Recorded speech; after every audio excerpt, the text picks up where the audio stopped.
The water was rising fast. Too fast. Ray Miller's hands bled as he tore at the twisted metal of the private jet's emergency exit, the icy lake water already up to his chest. Inside, trapped behind a wall of luxury leather and broken carbon fiber, Billionaire tech CEO Elias Warner lay unconscious, a crimson line trailing from his temple.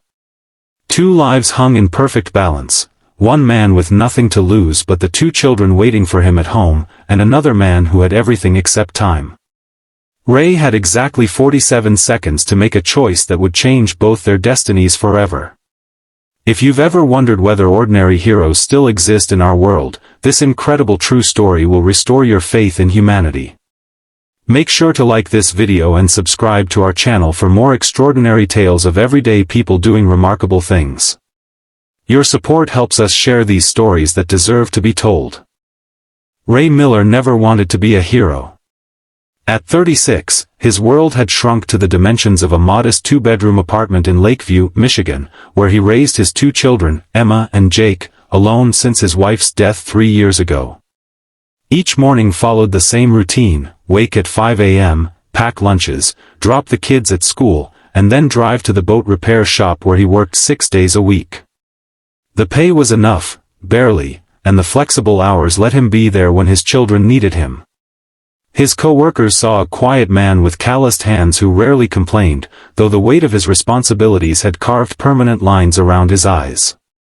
That fateful Tuesday in October started like any other autumn day. The sky stretched clear and blue above Lake Michigan, the water glittering with golden light.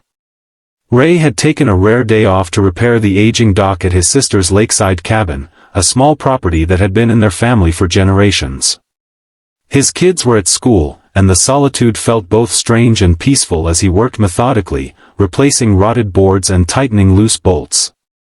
The radio beside him played soft rock, occasionally interrupted by static as the wind shifted across the lake. At 2:17 p.m., the distinctive whine of a jet engine sliced through the afternoon quiet. Ray looked up from his work, shading his eyes against the sun. Private planes weren't uncommon in this area, where wealthy Chicagoans kept summer homes, but something about this one seemed wrong. The sleek Gulfstream was flying too low, its trajectory wobbly and uncertain. For 3 heartbeats, Ray watched in disbelief as the aircraft descended in a terrifying arc. Then came the impact, a deafening, splintering crash as the jet hit the water less than half a mile from shore. "No, no, no," Ray muttered, already kicking off his work boots. He'd been on these waters his entire life and knew two terrible truths: how quickly a sinking aircraft could drag passengers down, and how agonizingly slow emergency responders would be to reach this remote stretch of shoreline. Without conscious thought, he dove into his sister's small fishing boat and yanked the motor to life. The lake's surface, moments ago a picture of serenity, had transformed into a chaos of white foam and floating debris. The jet's tail section still jutted above water, but was sinking visibly with each passing second. Ray guided his boat as close as he dared, the aluminum hull scraping against what might have been a piece of wing. The acrid smell of jet fuel burned his nostrils as he tied off the boat and prepared to enter the water. Later, reporters would ask Ray to describe what went through his mind in those crucial moments. The truth was embarrassingly simple: he thought of Emma and Jake. He thought of how they had already lost one parent, and how they might lose another. Then he thought of whoever was inside that plane, and how their families would feel if no one tried to help. The calculation took less than a second. The water felt like ice as Ray slid over the side of his boat. The jet was tilting now, its nose dipping beneath the surface as air escaped from the fuselage. Ray swam around to what appeared to be an emergency exit, now half submerged. Through a small window, he could make out a single figure inside, a man in an expensive suit, slumped forward and unmoving. No flight crew was visible. What followed tested every ounce of Ray's strength and determination. The emergency release had been damaged in the crash, and the water pressure made it nearly impossible to open from the outside. Ray dove beneath the surface, searching for another way in, but found only sealed doors and rapidly disappearing air pockets. Back at the emergency exit, he wedged his fingers into a small gap and pulled until his muscles screamed and his fingers bled. With a sudden groan of protesting metal, the door gave way, releasing a torrent of water that nearly knocked Ray back. He fought against the current, pulling himself inside the rapidly flooding cabin. Luxury surrounded him, cream leather seats, wood paneling, crystal glasses still in their holders. The lone passenger was strapped into his seat, head lolling to one side, a nasty gash across his temple. Ray fumbled with the seatbelt, his numb fingers struggling with the unfamiliar clasp. Outside, the jet shifted ominously, sinking deeper into the dark water. Come on, Ray muttered through chattering teeth as the water rose past his waist, his chest, his shoulders. Finally, the belt released, and Ray pulled the unconscious man from his seat. He was surprisingly heavy, dead weight, and Ray struggled to maneuver him through the narrow emergency exit as water poured in around them. For one terrifying moment, they were both stuck, the man's shoulders wedged in the opening as the cabin filled completely with water. With one final desperate heave, Ray pushed the man through, following immediately after. They surfaced beside the small fishing boat just as the jet's tail finally disappeared beneath the churning water. Ray gasped for breath, his arms burning with effort as he held the stranger's head above water. With strength he didn't know he possessed, Ray somehow managed to heave the unconscious man into his boat before climbing in himself. Only then, as Ray checked for a pulse and began CPR, did he get a clear look at the man he'd rescued. Though his expensive suit was soaked and his face was pale beneath a neatly trimmed beard, Ray recognized him instantly from newspaper articles and technology magazines. Elias Warner, founder and CEO of NeuroSync Technologies, estimated net worth of $17 billion.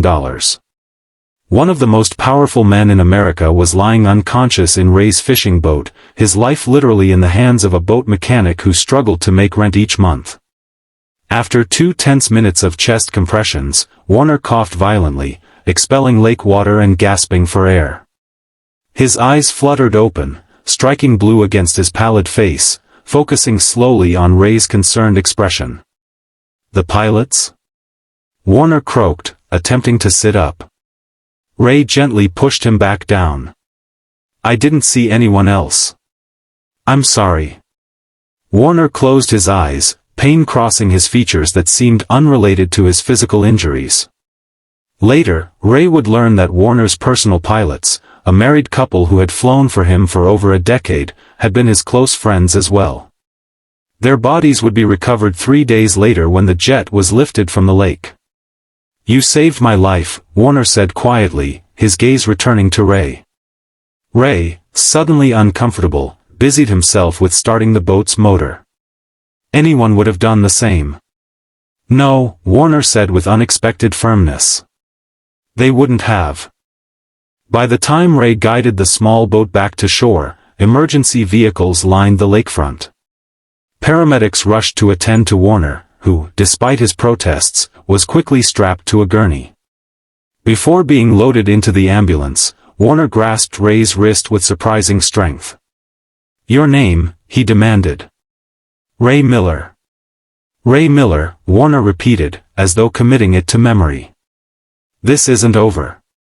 As the ambulance doors closed, Ray stood dripping and shivering on the shore, suddenly aware of the reporters converging on the scene and the police officers waiting to take his statement. His momentary heroism was already fading into exhaustion, and all he could think about was picking up his children from school. He hadn't even called to tell them he'd be late. By the time Ray arrived home that evening, after hours of police questioning and a brief visit to the ER to treat his lacerated hands, his story had already hit the local news. His phone was filled with missed calls and text messages, and his sister had brought Emma and Jake to his apartment, where they launched themselves at him with tears and questions. Ray hugged them tightly, breathing in the familiar scent of his daughter's strawberry shampoo and his son's perpetually grass-stained clothes. In that moment, with his children safe in his arms, the day's events seemed distant and unreal.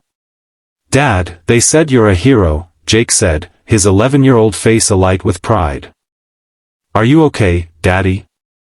Emma asked more practically, her 8-year-old eyes serious as she examined his bandaged hands. "I'm fine, sweetheart," Ray assured her. "Just a few scratches." After his sister left and the children were finally asleep, Ray sat alone in his small living room, replaying the day's events in his mind. The adrenaline had long since worn off, leaving him hollow and somehow disconnected from the person who had torn open a sinking jet and dragged a billionaire to safety. He didn't feel like a hero, he felt like a man who had acted on instinct and now had to face a mountain of medical bills for his ER visit and missed work hours. Ray finally fell into an exhausted sleep around 3 a.m., only to be jolted awake at 7 by the sound of engines outside his apartment. He pushed aside the faded curtain to see 3 gleaming black Cadillac Escalades parked in a neat row, looking absurdly out of place in his modest neighborhood. Men in dark suits stood beside each vehicle, conferring quietly among themselves. "Dad?" Jake called from the hallway, still in his dinosaur pajamas. "There are fancy cars outside." Before Ray could respond, a sharp knock sounded at the door. He opened it to find a tall woman in an impeccable suit, her expression professional but warm. "Mr. Miller," she said, extending her hand. "My name is Vanessa Chen, Mr. Warner's chief of staff. He would like to see you, if you're available." Ray glanced down at his rumpled t-shirt and sweatpants, then back at his children who were now peering curiously around him at the stranger. "I have to get my kids to school." Vanessa nodded as though this were a perfectly reasonable priority when faced with a billionaire's summons. "Of course. We can wait, or we can give all of you a ride and then proceed to meet Mr. Warner." And so began the strangest day of Ray Miller's already extraordinary week. His children, delighted by the unexpected adventure, happily climbed into the back seat of the lead Escalade, marveling at the leather seats and built-in screens. Their classmates stared wide-eyed as they arrived at school in the procession of luxury vehicles, security personnel opening doors with formal precision. Ray felt a strange mix of embarrassment and amusement as he hugged his children goodbye, promising to explain everything later. "Mr. Warner is at his lake house," Vanessa explained as they drove away from the school. "He was released from the hospital early this morning against medical advice. He can be determined." The Escalades turned onto a private road that Ray had passed hundreds of times but never traveled. The dense forest eventually gave way to manicured ground surrounding a stunning modernist structure of glass and stone that seemed to rise organically from the landscape. It wasn't the ostentatious mansion Ray had expected, but something more thoughtful and elegant. Elias Warner was waiting for them on the expansive deck overlooking the lake, the same lake where his jet now rested on the silty bottom. Despite the bandage on his temple and the bruising visible along his jawline, he rose to greet Ray with surprising energy. Up close, he looked both older and younger than his media images. His face bore the lines of his 52 years, but his eyes held a youthful intensity that the camera never quite captured. "Mr. Miller," Warner said, extending his hand. "Please join me." Ray followed Warner to a seating area where breakfast had been laid out, fresh fruit, pastries, coffee in delicate porcelain cups. It was surreal to sit across from a man whose face appeared on magazine covers, whose decisions affected global markets, whose net worth exceeded the GDP of some small nations. "I've learned quite a bit about you in the past 12 hours, Warner said, pouring coffee with his own hands rather than allowing the hovering staff to do it. Single father. 2 children. Mechanic specializing in boat engines. Formerly a structural engineer before your wife's illness led you to seek more flexible employment." Ray shifted uncomfortably. "You had me investigated?" Warner's expression softened slightly. "I like to know who I'm indebted to. And make no mistake, Mr. Miller, I am deeply indebted to you." What followed was a conversation that would forever divide Ray's life into before and after.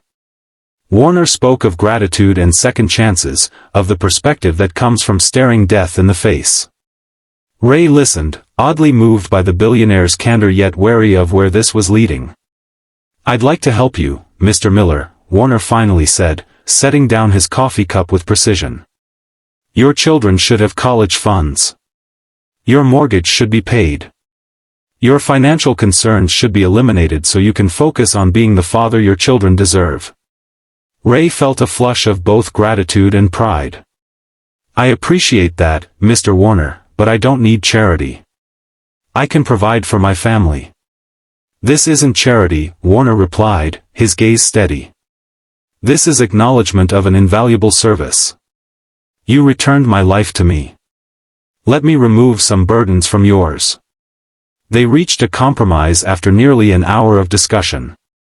Warner would establish education funds for Emma and Jake. Ray would accept a position as a consultant for Warner's new charitable foundation, focusing on water safety initiatives for rural communities, a real job that would utilize Ray's engineering background while allowing him flexible hours.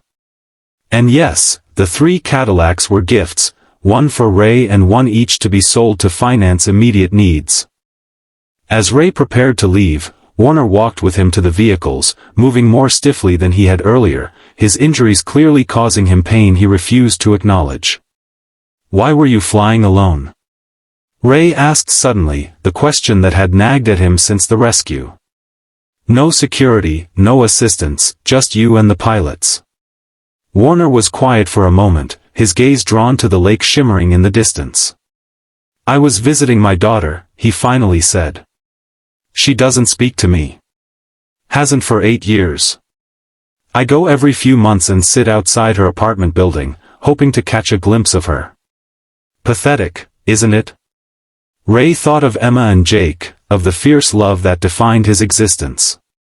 No, he said simply. It's not pathetic at all. Something shifted in Warner's expression then, a vulnerability that no amount of wealth could shield. Perhaps you could advise me on fatherhood as well, Mr. Miller. It seems you're far more successful at it than I have been. In the months and years that followed, the unlikely friendship between Ray Miller and Elias Warner became the subject of media fascination.